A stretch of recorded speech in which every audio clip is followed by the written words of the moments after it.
Bonjour à tous, c'est avec joie ce matin que nous vous accueillons pour le direct de notre Église.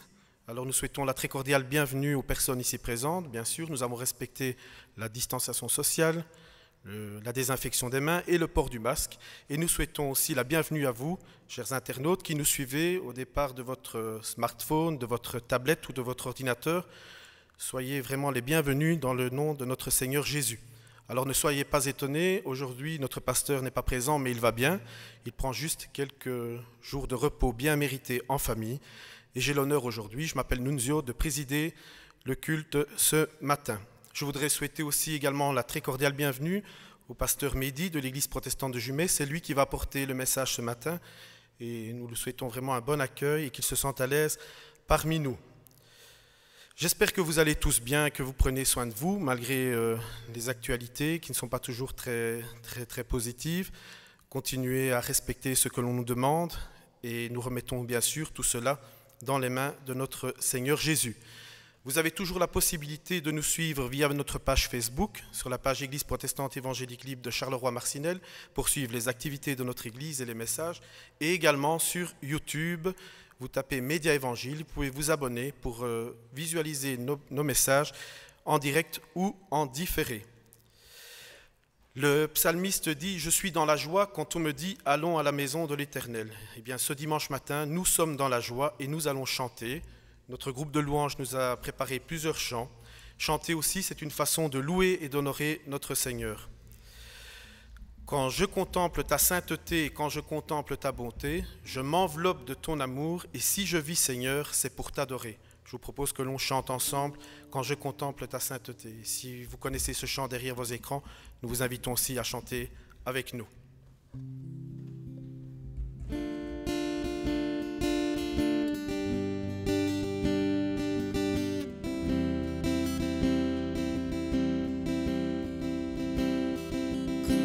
Contemple ta sainteté et quand je contemple ta beauté et quand toutes les choses pâlissent à ta lumière, quand j'ai trouvé la joie près de ton cœur, quand je m'enveloppe de ton amour et quand toutes les choses pâlissent à ta lumière. Oh, je t'adore, oui, je t'adore.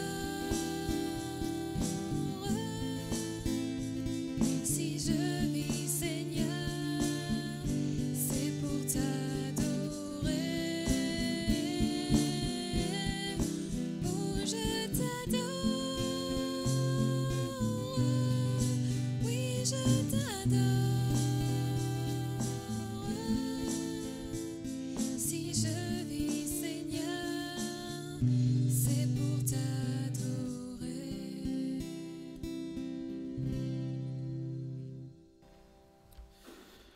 Merci au groupe de louanges pour ce chant. Je vous propose de remettre maintenant cette rencontre dans les mains du Seigneur. Je vous propose de nous incliner dans la prière. Notre Dieu, notre Père, nous voulons te remettre le culte de ce matin entre tes mains pour que tu diriges toutes choses, Seigneur. Notre Dieu, je veux te remettre entre tes mains notre Église, les églises qui se rassemblent pour le moment dans des circonstances particulières. Notre Dieu, je veux te remettre entre tes mains notre pasteur qui prend quelques jours de repos, bien mérité en famille, que tu puisses l'encourager, renouveler ses forces. Bénis également le collège pastoral, nos responsables d'église. Nous voulons te remettre toutes choses entre tes mains, Père Céleste. Notre Dieu, je veux te demander ta bénédiction pour toutes les personnes qui œuvrent pour la réalisation de ce culte. Je pense à l'équipe média, projection, à l'équipe vidéo, aux musiciens, à l'équipe entretien, l'équipe du service d'ordre. Tout le monde a une place importante dans l'Église, Père Céleste. Merci pour toutes ces personnes qui se lèvent pour te servir, Éternel. Notre Dieu, nous respectons la distanciation sociale, mais dans nos cœurs, il n'y a pas de distanciation, car nous sommes unis en ton nom, Père Céleste. Je veux aussi te remettre entre tes mains notre pasteur Mehdi, qui va porter le message ce matin, que celui-ci puisse toucher les cœurs et qu'il fasse de l'effet dans le cœur de chacun et dans le mien, Éternel. Nous voulons te demander ta bénédiction pour que tu prennes soin de ton Église, de toutes les personnes qui sont présentes et celles qui regardent au travers Internet. Que tu nous gardes, Père Céleste, face à cette pandémie également. Notre Dieu, je veux te prier pour toutes les personnes qui œuvrent dans les milieux hospitaliers, que ce soit les infirmiers, les médecins, les aides-soignants, les aides familiales, tout le monde, Seigneur, qui œuvrent pour vraiment lutter contre cela. Père Céleste, nous te les remettons entre tes mains. Merci encore pour ton amour, ta fidélité, et que tu diriges toutes choses dans nos vies éternelles, car tu es celui qui ne déçoit jamais. Dans le nom de Jésus. Amen. Je vous invite maintenant à lire un passage dans la Bible, car quand nous venons le dimanche à l'église, nous ouvrons la Bible, et je vous propose donc une lecture dans le psaume 8. C'est dans l'Ancien Testament, c'est un peu au milieu de la Bible, et donc nous allons lire le psaume 8 à partir du verset 2. Psaume de David. Éternel notre Seigneur, que ton nom est magnifique sur toute la terre. Ta majesté s'élève au-dessus des cieux. Par la bouche des enfants et de ceux qui sont à la mamelle, tu as fondé ta gloire pour confondre tes adversaires, pour imposer silence à l'ennemi et au vindicatif. Quand je contemple les cieux, ouvrage de tes mains, la lune et les étoiles que tu as créées, qu'est-ce que l'homme pour que tu te souviennes de lui?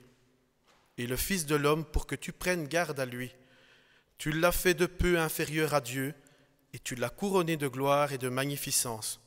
Tu lui as donné la domination sur les œuvres de tes mains, tu as tout mis sous ses pieds. Les brebis sont comme les bœufs, et les animaux des champs, les oiseaux du ciel et les poissons de la mer, tout ce qui parcourt les sentiers des mers. Éternel notre Seigneur, que ton nom est magnifique sur toute la terre. Amen. Je vous propose de continuer cette rencontre par un chant, Mon Dieu est si bon. C'est un chant que j'affectionne particulièrement, je l'écoute souvent en allant travailler. Mon Dieu est si bon, il prend bien soin de moi. Il voudrait t'aider dans tes difficultés, il faut que tu viennes à lui tel que tu es. Dieu nous accepte tels que nous sommes, avec nos qualités et nos faiblesses, et il a le pouvoir de nous transformer. Merci Seigneur.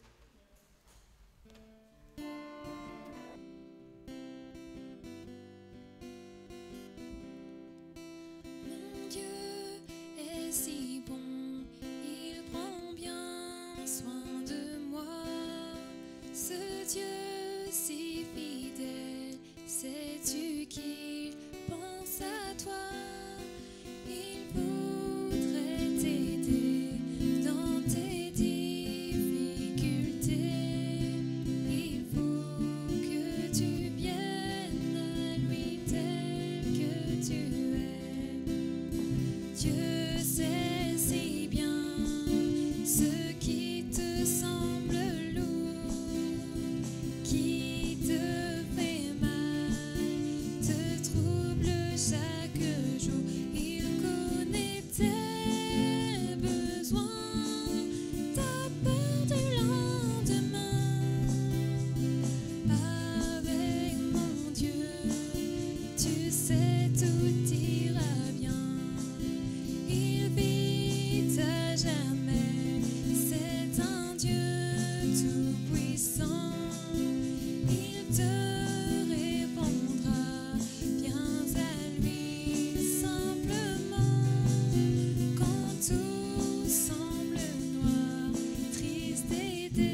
te troubles chaque jour.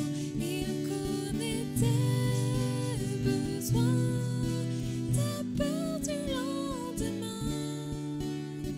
Avec mon Dieu, tu sais tout ira bien.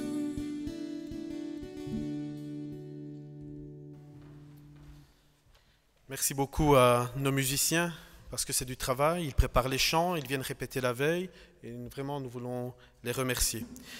Il est temps pour moi de laisser la parole au pasteur Mehdi, c'est lui qui amène le message ce matin, et que Dieu le bénisse.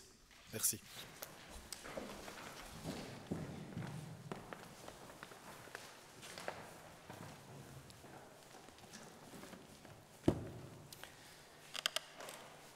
Voilà, nous bénissons, nous remercions le Seigneur qui nous permet de pouvoir encore non seulement être ensemble, mais en plus être avec lui, et qui nous permet aussi de pouvoir nous arrêter dans sa parole pour nous mettre à ses pieds, pour l'écouter, pour recevoir de lui ce qu'il veut nous donner. Alors sans plus tarder, ce matin, nous allons faire deux lectures. Une première lecture qui est très proche de celle qui a été faite tout à l'heure dans Matthieu chapitre 6, l'Évangile selon Matthieu chapitre 6. Et là, nous allons lire les versets 6 à 8, Matthieu chapitre 6, versets 6 à 8.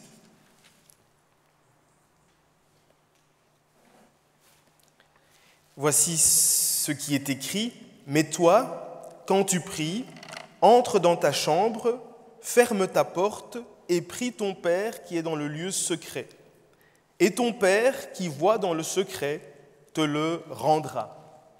En priant, ne multipliez pas de vaines paroles comme les païens qui s'imaginent qu'à force de paroles ils seront exaucés. Ne leur ressemblez pas, car votre Père sait de quoi vous avez besoin avant que vous le lui demandiez. » Amen. Et un autre texte dans l'épître de Jean, la première épître de Jean, 1 Jean.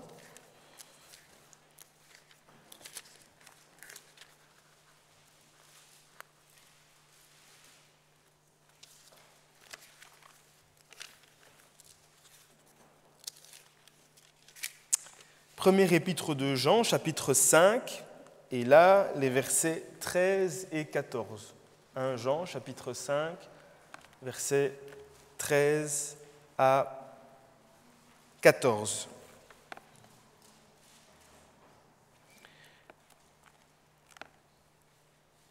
Il est écrit « Cela, je vous l'écris, afin que vous sachiez que vous avez la vie éternelle, vous qui croyez au nom du Fils de Dieu.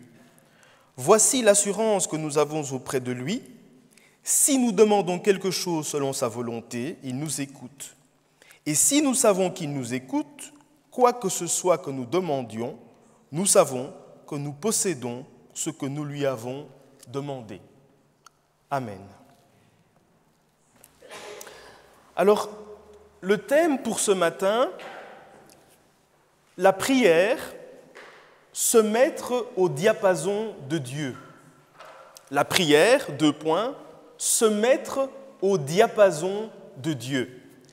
Très souvent, lorsqu'on entend parler de prière ou lorsqu'on parle de prière, on a en tête une méthode spéciale pour faire plier Dieu, pour forcer Dieu à faire quelque chose, pour embarquer Dieu dans un sens qui nous arrange. On se dit que l'on va prier pour que Dieu fasse quelque chose qu'on a envie qu'il fasse. On peut entendre parfois, que ce soit dans des milieux chrétiens ou même parmi des non-croyants, il y en a peut-être qui nous suivent ce matin, mais finalement, à quoi bon prier si Dieu finalement fait ce qu'il veut ? Sous-entendu, le but de la prière, c'est de faire en sorte que Dieu fasse comme je veux.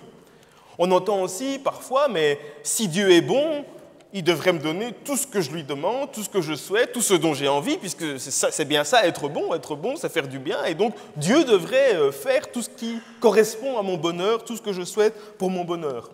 On entend parfois aussi, je vais faire ceci, je vais poser tel acte, et avec tel acte, certainement que Dieu m'exaucera.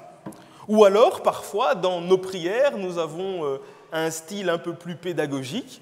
dans lequel nous souhaitons expliquer à Dieu ce qu'il doit faire, expliquer à Dieu comment il doit le faire, expliquer à Dieu quel est le problème, expliquer à Dieu quelle est la meilleure solution pour que ce problème finisse. Et même dans l'Église, en réalité, la prière n'est pas si simple que ça. Lire la Bible, oui, venir à l'Église, oui, faire preuve de générosité, oui, mais la prière reste une des difficultés cachées les plus marquantes de la vie du chrétien. C'est aussi, la prière, le lieu de tous les doutes, des incompréhensions, on ne comprend pas ce qui se passe, on ne comprend pas ce que le Seigneur veut. C'est le lieu de nos résistances, c'est le lieu de notre fatigue, de nos questions, de nos doutes. Malgré tous les enseignements de l'Écriture qui nous disent, par exemple, les invitations à la prière, priez sans cesse, faites tout temps par l'esprit des prières, lorsque tu pries, va dans ta chambre, nous l'avons lu. Malgré même toutes les promesses qu'il y a dans la Bible, la prière du juste a une grande efficacité, demandez et l'on vous donnera, frappez et l'on vous ouvrira, ce que deux auront demandé leur sera accordé, tout ce que vous demandez en priant, croyez que vous l'avez reçu. Malgré toutes ces invitations et malgré toutes ces promesses, la prière reste souvent quelque chose de difficile pour nous. Pourtant, la Bible nous affirme que la prière a une réelle efficacité. La Bible nous affirme que Dieu écoute nos prières. La Bible nous affirme que Dieu agit avec nos prières. Et on a beaucoup d'exemples d'exaucement dans la Bible d'hommes et de femmes qui ont prié Dieu et qui ont eu un exaucement à leur prière. La prière est aussi un des moyens principaux par lesquels nous avons possibilité de recevoir les grâces de Dieu, les grâces spirituelles, les bénédictions spirituelles de Dieu. On dit que c'est un moyen de grâce, c'est-à-dire c'est un moyen au travers duquel nous pouvons bénéficier des grâces de Dieu, avec la parole, avec les ordonnances, le baptême, la Sainte Seine, un des moyens avec lesquels nous recevons quelque chose dans notre relation avec Dieu. Mais alors, qu'est-ce qui fait que la prière soit si difficile ? Qu'est-ce qui fait que la prière soit une telle difficulté et que souvent ce soit le lieu de tant de doutes et de tant de souffrances ? Certainement qu'il y a une dimension, il y en a d'autres, qui manquent dans notre vie de prière, une dimension qui manque dans notre conception de la prière, c'est la conception de la prière comme un moyen au travers duquel nous nous mettons au diapason de Dieu. La prière comme moyen au travers duquel nous nous mettons en accord avec Dieu. La prière comme moyen par lequel nous nous mettons en harmonie, en alignement avec Dieu. Alors les musiciens connaissent bien le principe du diapason, c'est un instrument qui donne une note de référence, et donc quand on frappe le diapason, il donne une note, et à partir de la note que le diapason fait, on essaie d'accorder son instrument. Donc on essaie de faire en sorte que l'instrument donne la même note que le diapason. Souvent c'est le La. Donc le diapason donne le La et on règle la corde pour que la corde donne le même La. Donc on cherche un accord entre l'instrument et la note par rapport à laquelle on veut s'accorder.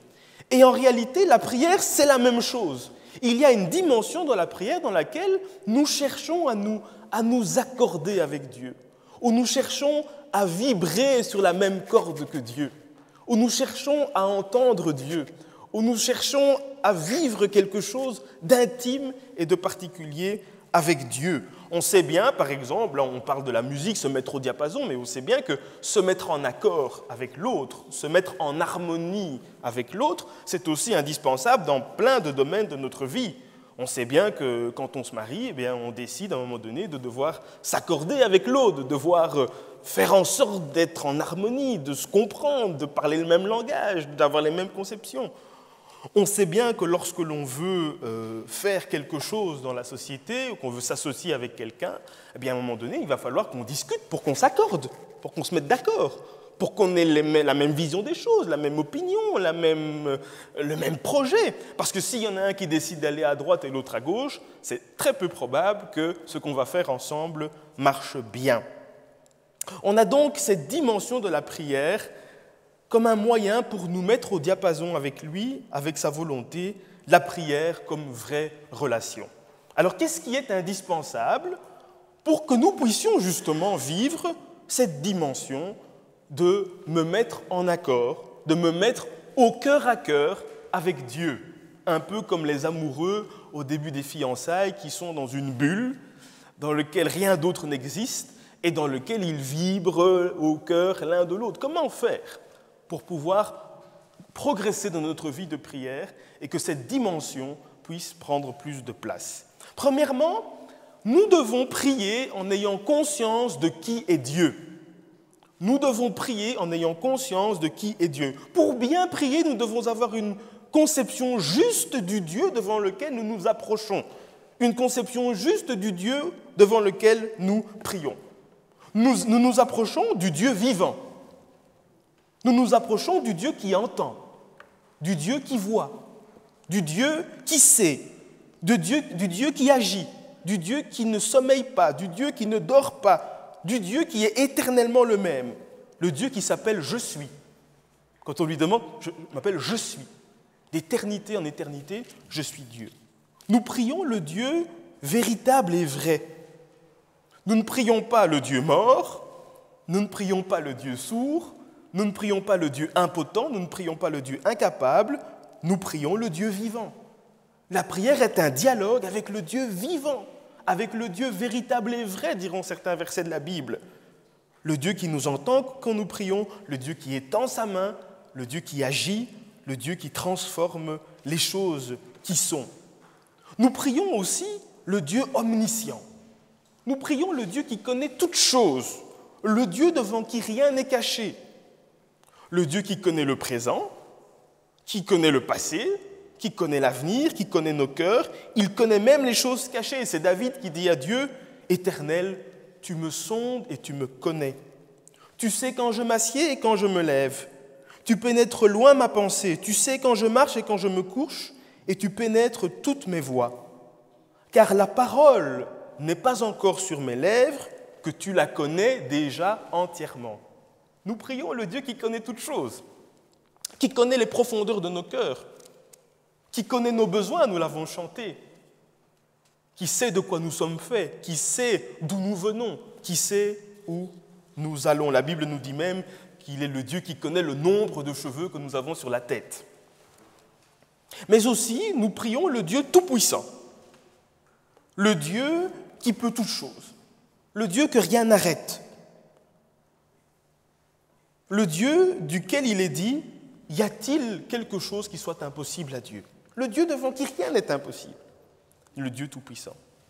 Nous prions le Dieu saint, c'est-à-dire que nous prions le Dieu qui ne peut pas avoir de communion avec le mal, le Dieu qui ne peut pas partager le mal, le Dieu qui ne peut pas s'associer à ce qui est mal, le Dieu de toute sainteté, le Dieu qui est saint, saint, saint, nous dit la Bible, le Dieu dont Jean nous dit qu'il est lumière et qu'il n'y a point de ténèbres en lui. Bien plus, nous prions le Dieu sage. On pourrait même dire, nous prions le Dieu de toute sagesse. Le Dieu qui est d'une sagesse insondable. L'étendue de sa sagesse et de son intelligence ne peuvent être sondées et ne peuvent être mesurées. Il est le Dieu qui sait ce qui est bon, qui sait ce qui est juste, qui sait ce qui est adéquat, qui sait ce qui est adapté. C'est Romains 11, verset 33 qui nous dit « Ô profondeur de la richesse, de la sagesse et de l'intelligence de Dieu. » Profondeur de l'intelligence et de la sagesse de Dieu. Que ses jugements sont insondables, nous dit la Bible, et ses voies incompréhensibles. Alors parfois, il y a cette phrase de laquelle on se moque souvent. On dit « Ah oui, mais les voies du Seigneur sont impénétrables. » Et parfois, on se moque de cette phrase. Mais cette phrase, elle veut dire quoi? Elle veut dire que Dieu a une sagesse qui nous dépasse complètement. Il a une intelligence, une science qui dépasse complètement ce que nous sommes. Mais aussi, nous prions le Dieu bienveillant. Nous prions le Dieu dont il nous est dit qu'il fait lever le soleil pour les justes et pour les injustes. Et nous prions le Dieu qui nous veut du bien. Le Dieu qui nous veut du bien. Et bien plus, ce Dieu, créateur tout-puissant, c'est aussi le Dieu qui, en Jésus-Christ, est devenu notre Père. En Jésus-Christ, nous avons été adoptés et nous sommes devenus ses enfants bien-aimés, les enfants qu'il connaît, les enfants sur lesquels il veille. Le Père auquel nous avons accès à ce Père qui nous connaît ce Père qui nous aime, ce Père qui nous veut du bien. Nous ne prions donc pas le Dieu hostile, qui nous veut du mal, qui veut nous faire souffrir. Nous ne prions pas le Dieu lointain, nous ne prions pas le Dieu distant, nous ne prions pas le Dieu impersonnel, nous ne prions pas le Dieu inconnu. Nous ne prions pas un Dieu dont il faut chercher à tirer les faveurs ou... Non, nous prions notre Père à nous, celui qui nous connaît. Et la Bible nous dit, votre Père, le tien, sait de quoi vous avez besoin. Mais aussi pour bien prier et pour vivre une relation d'harmonie avec Dieu dans la prière, nous devons être conscients de qui nous sommes. Être conscients de qui est Dieu, mais être conscients de qui nous sommes. Premièrement, conscients de nos limites. Nous sommes des êtres limités. Nous ne connaissons pas l'avenir, nous ne connaissons pas les tenants et les aboutissants de nos demandes, nous ne savons pas de quoi sera fait demain. Il y a un film qui était sorti il y a quelques années qui s'appelle Bruce Tout-Puissant. Alors bon, c'est un film qui, sur un plan théologique, peut être discuté comme n'étant pas forcément le meilleur des films, donc ce n'est pas un encouragement à aller le voir, mais peut-être que certains l'ont vu. Bruce Tout-Puissant, c'est l'histoire d'un homme qui est révolté contre Dieu, il trouve que Dieu est injuste, il trouve que Dieu fait mal son travail, et donc Dieu le convoque et lui dit « Eh bien, puisque tu penses que je fais mal mon travail, nous allons échanger nos rôles, et pendant une semaine, pendant 7 jours, tu vas être Dieu et tu vas avoir tous les pouvoirs pour gérer l'univers, en quelque sorte.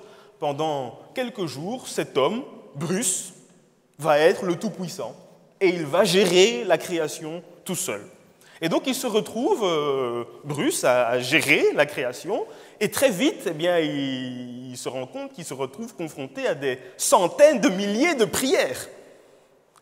Il reçoit des prières à n'en plus finir, il ne sait pas quoi en faire, et puis bon, finalement, il est épuisé, il n'en peut plus de recevoir toutes ces prières.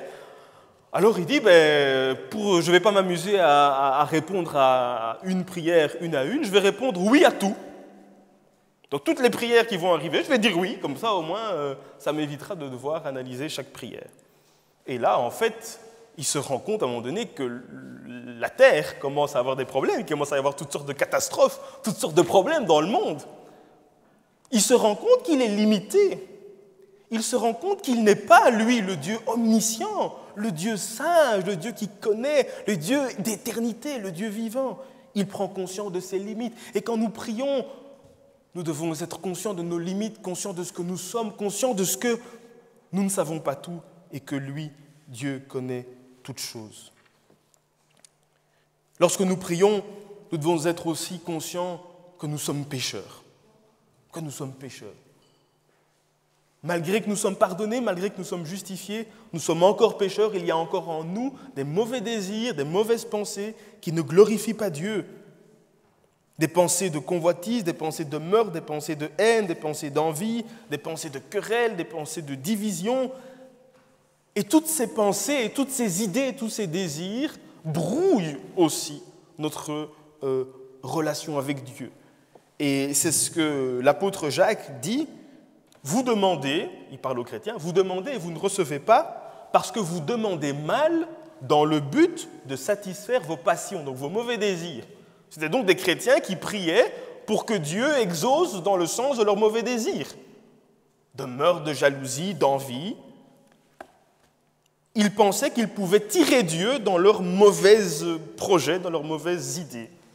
Et d'ailleurs, dans le film Bruce Tout-Puissant, à un moment donné, ce Bruce qui a tout pouvoir va mettre en œuvre un de ses mauvais désirs, c'est qu'il va se venger d'un de ses collègues, qui est présenteur du journal télévisé, et il va s'amuser à le faire bafouiller en plein journal télévisé, et donc il est absolument ridicule.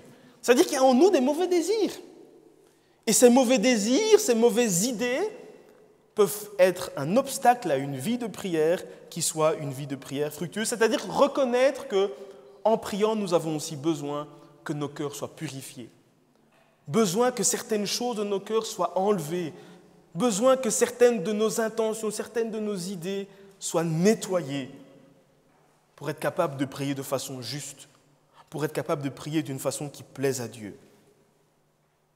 A-t-on la chance d'être exaucé, ou la possibilité d'être exaucé si nous prions Dieu, Seigneur, fais échouer les projets d'un tel. Non. Si on prie, Seigneur, tu vois que je vais mentir maintenant à mon patron, protège-moi, garde ce mensonge que je vais faire. Seigneur, aide-moi à me venger de cette personne. Seigneur, aide-moi, bénis-moi alors que je suis en train d'aller à tel endroit pour faire le mal. Non, parce que ce sont des prières fondées sur des mauvais désirs. Ce sont des prières fondées sur des désirs qui ne plaisent pas à Dieu. Mais bien plus, prier en se mettant en accord avec Dieu, prier pour vibrer sur la même note que Dieu, c'est chercher à prier selon la volonté de Dieu. On l'a lu dans la prière tout à l'heure. Lorsque vous priez, dites que ta volonté soit faite. Prions avec la volonté de faire la volonté de Dieu, avec la volonté de nous aligner à la volonté de Dieu. Que ta volonté soit faite. Prier au diapason de Dieu, c'est prier selon sa volonté. C'est prier en conformité avec sa volonté qui nous est révélée dans sa parole. Vous connaissez aussi la prière de Jésus qui disait « Seigneur, s'il est possible, éloigne de moi cette coupe, mais non point ma volonté, mais la tienne. » Donc il se met au diapason de Dieu. Il n'est pas en train de vouloir lutter et vaincre Dieu. Il exprime sa demande, mais il reconnaît que la meilleure des choses, c'est que Dieu fasse sa volonté. Ce qui est bon, c'est la volonté de Dieu, et il prie en accord avec ce qu'il sait être la volonté de Dieu. Et dans le texte de 1 Jean, chapitre 5, on a là une promesse que celui qui prie selon la volonté de Dieu peut réellement s'attendre à être exaucé. Parce que la prière qui est au diapason avec Dieu, la prière qui est en alignement avec Dieu, c'est une prière qui touche le cœur de Dieu, c'est une prière qui l'exauce parce que c'est sa parole, parce que c'est sa volonté, la volonté du Dieu Tout-Puissant. Jésus disait même, « Je sais, Père, que tu m'exauces toujours. » Jésus a dit ça. « Je sais que tu m'exauces toujours. » Pourquoi ? Parce que Jésus voulait toujours faire la volonté de Dieu. Parce qu'il voulait toujours vivre en accord avec la volonté de Dieu. Et donc, lorsqu'il priait, ce n'était pas pour que ses idées, ses volontés, ses projets s'accomplissent, mais c'était pour que dans sa vie, il puisse marcher dans la volonté de Dieu, être là où Dieu veut qu'il soit, dire ce que Dieu voulait qu'il dise, faire ce que Dieu voulait qu'il fasse. Il priait donc toujours en alignement avec sa volonté. La volonté de Dieu, c'est quelque chose qui peut paraître anodin, mais qui est au cœur de notre vie chrétienne. La volonté de quelqu'un, c'est ce qui nous exprime le mieux qui il est. La volonté de Dieu, c'est la meilleure expression de qui est Dieu. Quand on veut savoir qui est quelqu'un, on lui pose des questions sur sa volonté. Pour mieux connaître quelqu'un, on lui pose des questions du genre « Qu'est-ce que tu aimes manger ?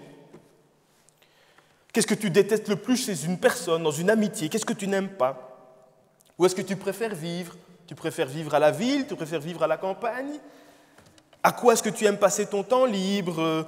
Comment tu aimes passer les fêtes de fin d'année ? Avec qui aimes-tu passer ton temps ? Donc, en essayant de comprendre la volonté de la personne, ce qu'elle aime, ce qu'elle n'aime pas, eh bien, nous nous mettons en connexion avec qui elle est. La volonté de Dieu, révélée dans la Bible, elle nous enseigne qui est Dieu. Quand Dieu nous parle dans l'Écriture, c'est pour que nous sachions qui il est. C'est pour que nous ayons accès à son cœur, à sa volonté, à sa nature. Et donc, prier selon la volonté de Dieu, c'est la voie royale pour prier au diapason avec Dieu. Prier selon la volonté de Dieu, c'est prier selon ce que je sais que Dieu veut.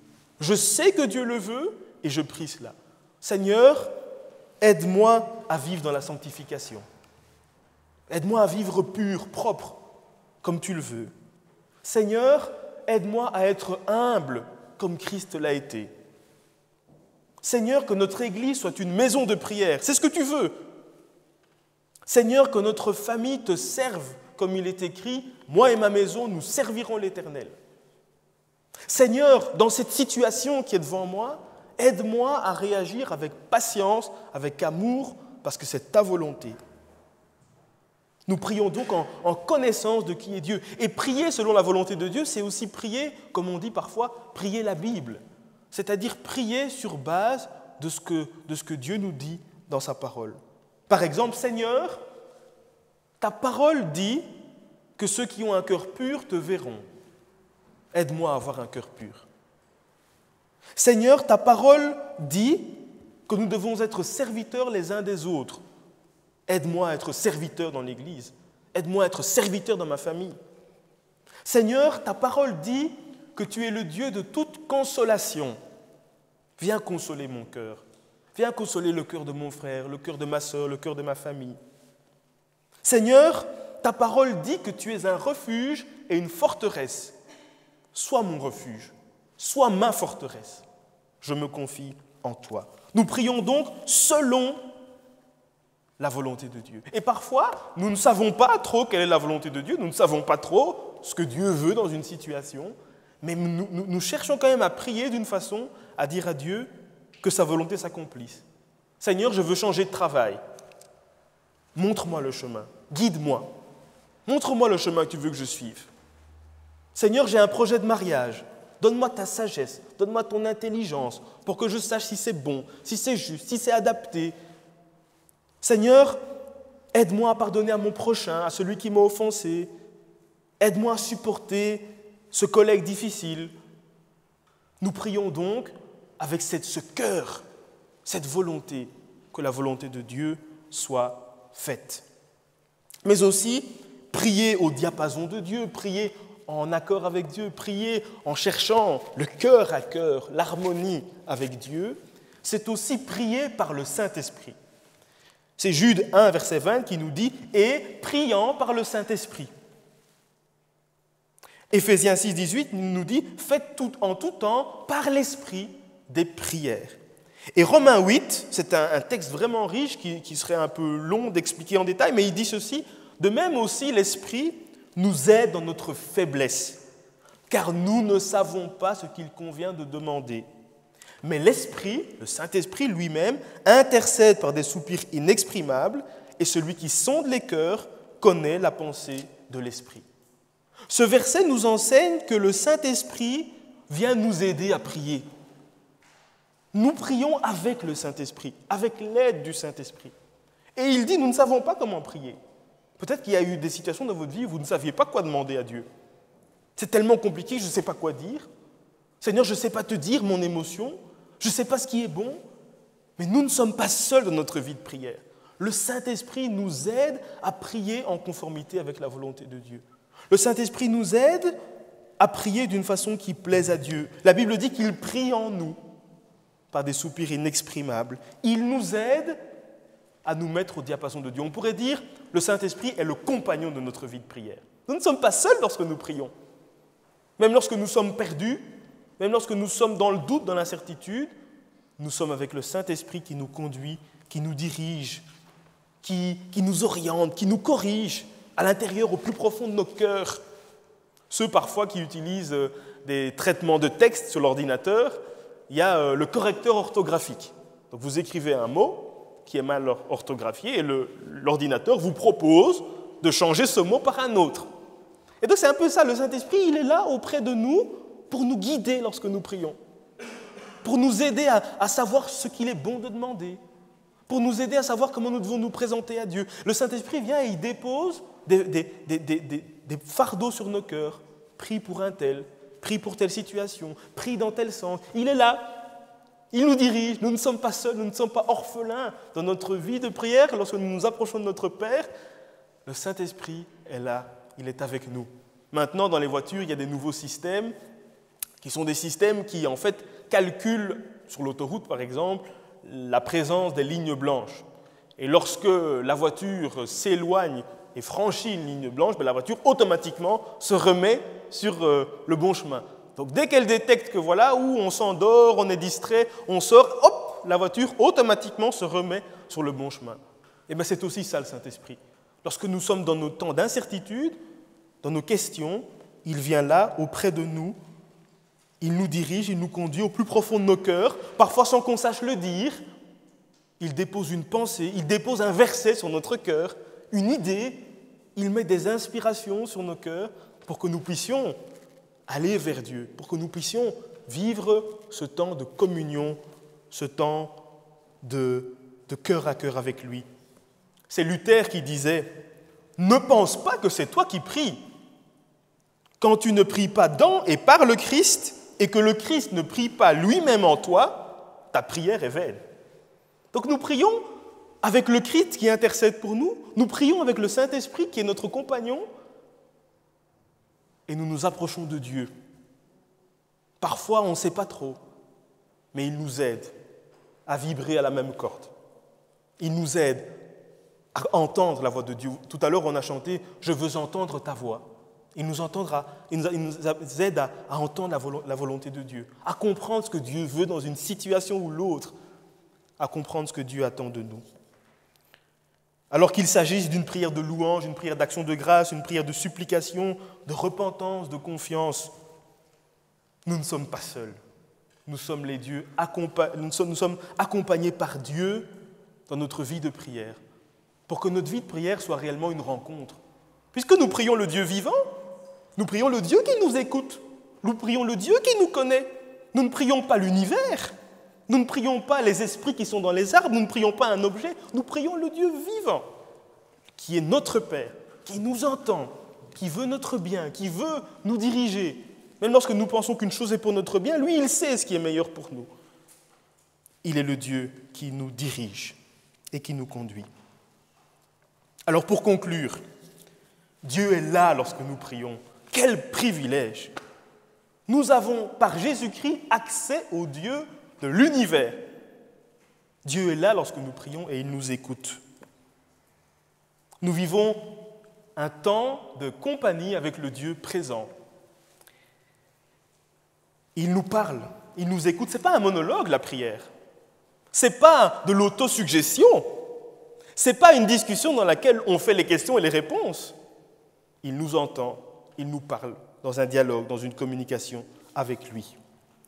Pour terminer aussi, Augustin, le grand théologien, disait « La prière n'est pas pour changer le cœur de Dieu, mais le cœur de celui qui prie. » La prière n'est pas pour changer le cœur de Dieu, mais le cœur de celui qui prie. Dans la prière, Dieu corrige notre cœur. Dans la prière, Dieu dépose des motivations pures dans nos cœurs. Il dépose des idées qui viennent de lui dans nos cœurs, des pensées. Il nous aide à mieux le connaître, à mieux connaître sa volonté. Il nous aide à grandir en confiance envers lui, en humilité. Il nous dirige, il nous conduit. Alors maintenant, frères et sœurs, qu'allons-nous faire? Prions, prions, prions ensemble. Dieu notre Père, nous voulons te remercier parce que tu es aux côtés de nous, tu es à nos côtés, tu es près de nous. Tu es le Dieu qui nous connaît, le Dieu qui nous aime, le Dieu qui sait qui nous sommes. Et merci pour cela. Merci pour le privilège en Jésus-Christ d'être devenus tes enfants bien-aimés. Merci pour ce privilège incroyable qui est donné à quiconque croit, à quiconque reçoit Jésus. Nous voulons te prier, Seigneur, maintenant que tu nous interpelles sur notre vie de prière, de communion avec toi. Aide-nous, Seigneur. Aide-nous, Seigneur, à prier au cœur à cœur avec toi. Aide-nous, Seigneur, à prier en harmonie avec toi, selon ta volonté, selon ton plan. Nous te prions, Seigneur, et tu vois chacun d'entre nous dans cette salle et derrière les écrans, sur les différentes plateformes, tu vois nos difficultés, tu vois nos peines. Tu vois, Seigneur, ceux qui, dans leur vie de prière, sont un peu perdus, mais tu es présent pour nous corriger, pour nous aider, pour nous accompagner.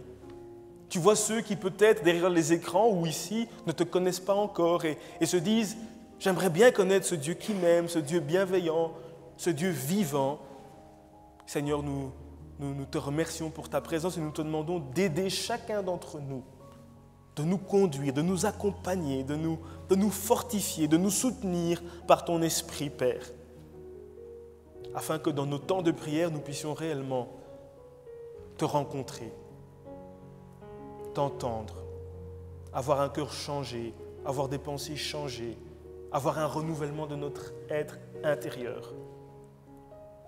Seigneur, nous t'en prions et nous savons que tu entends cette prière parce que c'est ta volonté. Dans le nom de Jésus, le médiateur entre Dieu et les hommes. Amen.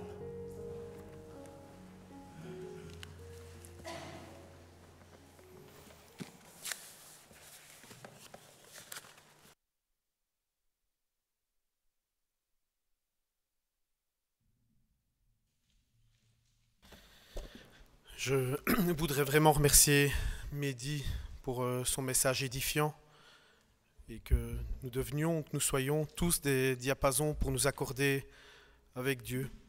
Il y a quelques mois, notre Église avait organisé pour relancer la réunion de prière différents événements et le slogan c'était « Prier, c'est comme respirer, c'est vital ».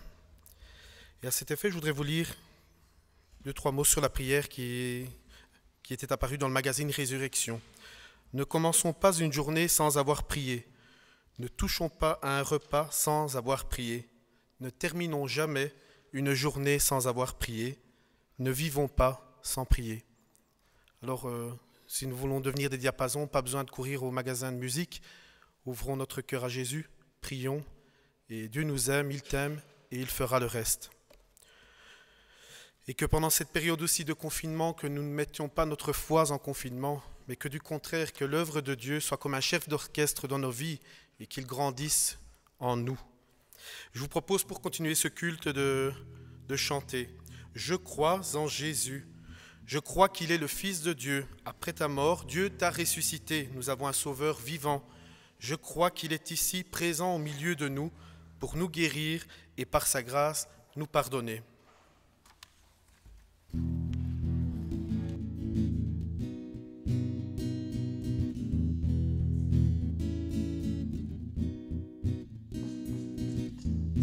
Je crois en Jésus, je crois qu'il est le Fils de Dieu, je crois qu'il est mort et ressuscité, je crois qu'il a payé pour tous, et je crois qu'il est ici, présent au milieu de nous. Tout-puissant pour nous guérir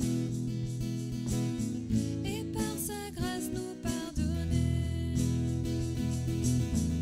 Je crois en toi, Seigneur. Je crois que tu es le Fils de Dieu.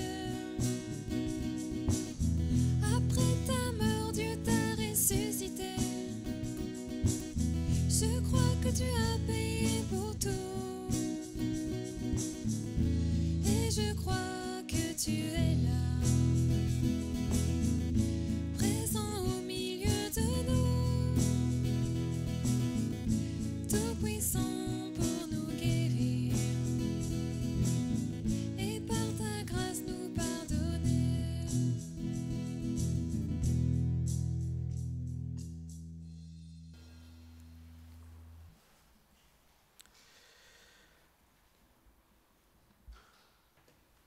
Pendant qu'il mangeait,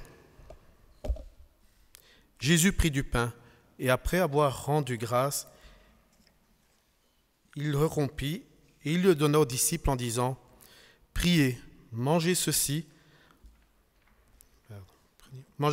est mon sang et mon corps. » Il prit ensuite une coupe et après avoir rendu grâce, il la leur donna en disant « Buvez-en tous, car ceci est mon sang, le sang de l'alliance, la rémission des péchés. Je vous le dis, je ne boirai plus désormais de ce fruit de la vigne jusqu'au jour où j'en boirai de nouveau avec vous dans le royaume de mon Père. » Je vais inviter notre pasteur à remettre le repas de la scène entre les mains du Seigneur Jésus. Seigneur, nous te remercions pour cette table à laquelle tu convies ceux qui t'appartiennent. Merci pour ce temps, pour remettre au plus profond de nos cœurs et devant nos yeux le sacrifice de Jésus à la croix. Nous te disons merci pour son corps brisé, nous te disons merci pour son sang qui a coulé. Merci parce qu'à cause de ce sacrifice, nous avons le pardon de nos péchés, nous avons la réconciliation avec le Père, nous avons la délivrance de tous nos esclavages. Merci parce que ce sang est le sang qui purifie de tout péché. Nous te remercions pour cela, nous te remercions pour ce temps. Bénis, Seigneur, dans nos cœurs ces moments de communion avec toi et les uns avec les autres.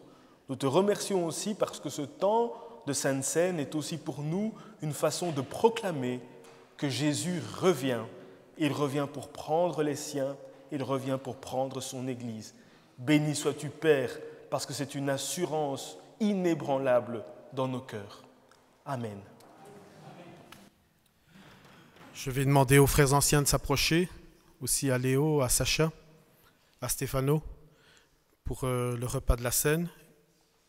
Et à vous tous aussi qui êtes derrière votre écran, si vous voulez, vous pouvez aussi également partager le pain et le vin pour nous rappeler le sacrifice de Jésus, mort à la croix, pour nous sauver du péché, mais ressuscité. Nous avons donc un sauveur vivant. Tu peux venir, Mehdi ?